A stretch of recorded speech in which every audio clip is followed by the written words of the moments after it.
एक बात मुहर्रम के उन्वान से ही गुज़िश्ता 2 दिन पहले सामने आ गई। हमारे मुल्क की वज़ीर ममलिकत जो अक़लियती उमूर की मंत्री हैं, मोहतरमा स्मृति ईरानी साहिबा, उन्होंने एक बयान दिया आज से 3 दिन पहले कि आंध्र प्रदेश का जो वक्फ़ बोर्ड है वो कादियानियों को ये नहीं कह सकता कि आप इस्लाम से खारिज। वक्फ़ बोर्ड कहे या ना कहे यह अलग बात। इतनी जिम्मेदार ओहदे पर जो बंदा बैठा हो, ये जो खातून बैठी हैं, जो अक़लियत की वज़ीर है, माइनॉरिटीज़ की वज़ीर हैं भारत के अंदर, वो कादियानियों के हक़ में बयान देने से पहले क्या ये ज़रूरी नहीं समझती कि ये पता कर लिया जाए कि ये कादियानी जो अपने आप को अहमदी कहते हैं ये है किस बला का नाम, हैं कौन ये। और ये याद रखें, आपके पास कोई ऐसी ताकत नहीं है कि आप किसी को इस्लाम में दाखिल कर दें या खारिज कर दें। ये दुनिया में अल्लाह और उसके रसूल का जो दस्तूर मुसलमानों को मिला है, जिसको हम कुरान और हदीस कहते हैं, कुरान और हदीस से ये तय होगा कि कौन बंदा मुसलमान है, कौन मुसलमान नहीं है। कोई भी हुकूमत हमारे ज़ाती कानून के अंदर, हमारे अंदर कभी भी दखल नहीं दे सकती। पहली बात। दूसरी बात, आम लफ्ज़ों में समझ लें मोहतरमा साहिबा कि अगर कोई आदमी, जिस तरह आप भाजपा की ओहदेदार हैं, अगर कोई आदमी भाजपा की नीतियों से, भाजपा के सिद्धांतों से सहमति ना जताता हो, पार्टी में रह के पार्टी के खिलाफ बात करे, तो आप क्या करोगे? आप उसको पार्टी से निकाल दोगे। अगर कोई वजारत में रह के अपनी सरकार के खिलाफ नुक्ताचीनी करे, क्या करोगे? उसको सरकार से निकाल दोगे। उसको बाहर रह के जीने का हक है, लेकिन पार्टी में रहने का हक नहीं है। इसी तरह कोई भी बंदा जो इस्लाम में रहना चाहता है अल्लाह की इबादत के साथ, अगर वो ये कहता है कि नौजुबिल्लाह हुजूर सल्लल्लाहु अलैहि वसल्लम जो हमारे नबी हैं, प्यारे पैगंबर की जगह कोई और बंदा नौजुबिल्लाह नबी बनकर आया तो क़यामत आ सकती है, वो इस्लाम में नहीं रह सकता है। नारे तकबीर, नारे तकबीर, खत्मे नबुव्वत, खत्मे नबुव्वत, नारे तकबीर। तो इसको तो छोड़ दीजिए कि वक्फ़ बोर्ड के पास अधिकार है या नहीं, वक्फ़ बोर्ड कहे या ना कहे। दुनिया भर के आलिमों ने कहा, दुनिया भर के मुसलमानों ने 100 साल पहले इसलिए फैसला किया। और यह भी सुनिए फैसला क्यों किया।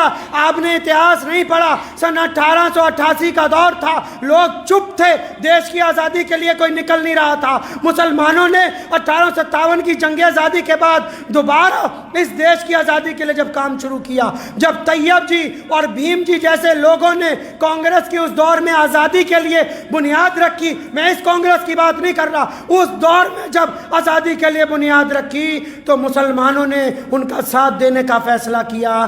तो उस वक्त अंग्रेज़ों ने एक फितना शुरू किया कि मुसलमानों को देश की आज़ादी से अगर हटा रहे हैं तब कुछ काम करना पड़ेगा।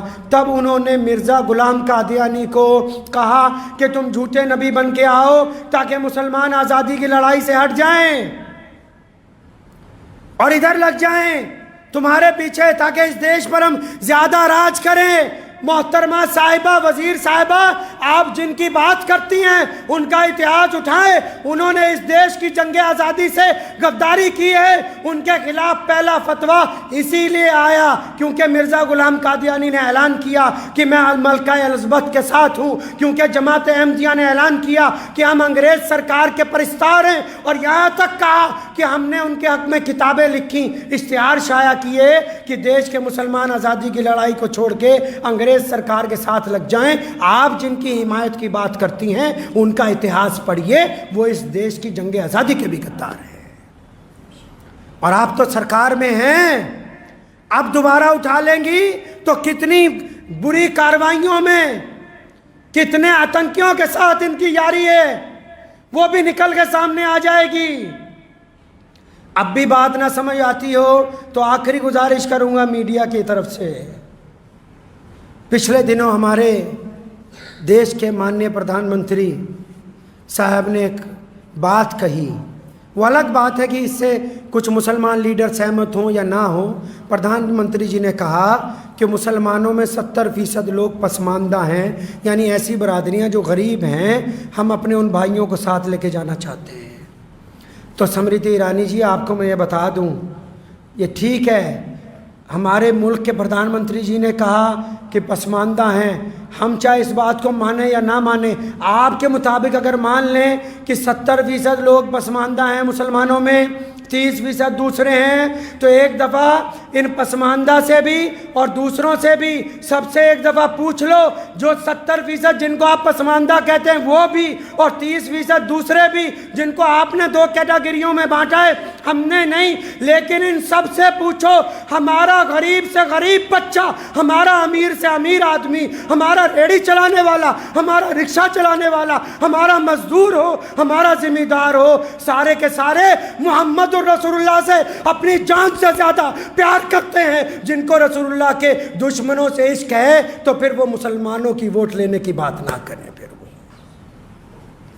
सियासी तौर पर भी समझ लो कि जिनकी आप बात करते हैं गले लगाने की, हम इनकार नहीं करते, गले लगाना चाहिए, होना चाहिए, ऊपर उठना चाहिए गरीबों को, लेकिन जिनको गरीब कह के ये समझ रहे हो कि ये गरीब, इनको कादियानी बना लोगे, अरे मुसलमानों की रगों में रसूलुल्लाह की मोहब्बत है।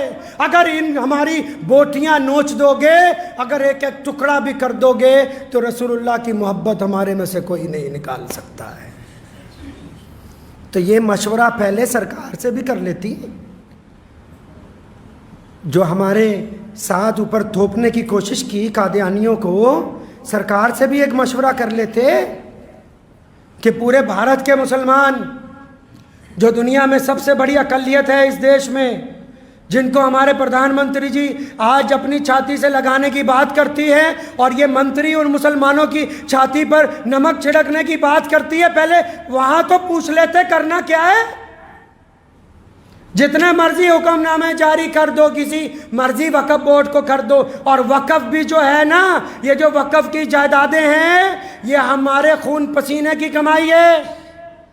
ये उन लोगों की जायदादें हैं जो अल्लाह और रसूल को एक मानते, उन्होंने दी हैं।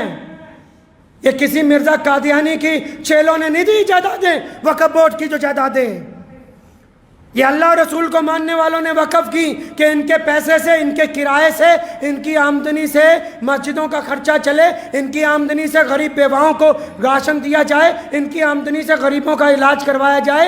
ये इसलिए वक़्फ़ किया है, देश की जंग आज़ादी के गद्दारों के लिए वक़्फ़ बोर्ड वक़्फ़ नहीं किए गए हैं।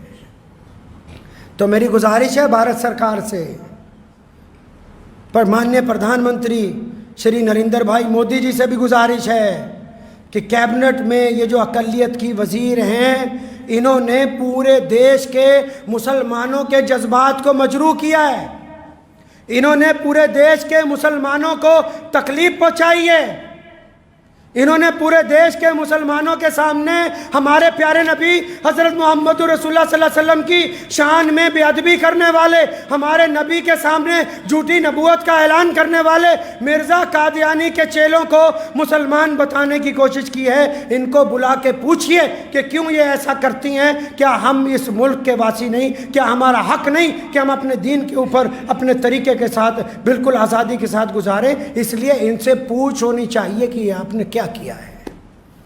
और मंत्री साहबा, आपको एक बात और याद दिला दूं कि आप माइनॉरिटीज़ की वज़ीर तो हैं, लेकिन इसके साथ साथ आप महिला विकास मंत्री भी हैं। मणिपुर में जो देश की बेटियों के साथ हुआ, उस पर आप चुप रहीं। कादियानियों की एक चिट्ठी पर आपने इतना बड़ा बयान दे डाला। तो इसलिए उम्मीद करता हूँ कि आने वाले दिनों में आप कुछ इंसाफ से काम लेंगी। दुआ करें अल्लाह ताला हमारी इस बात को हुकूमत के दिल तक पहुँचाए, और मिर्ज़ा ग़ुलाम कादियानी के चेलों ने ये जो साजिश करने की कोशिश की वक़्फ़ बोर्डों के ख़िलाफ़, अल्लाह ताला इससे उम्मत को महफूज रखे। व आखिर दावाना।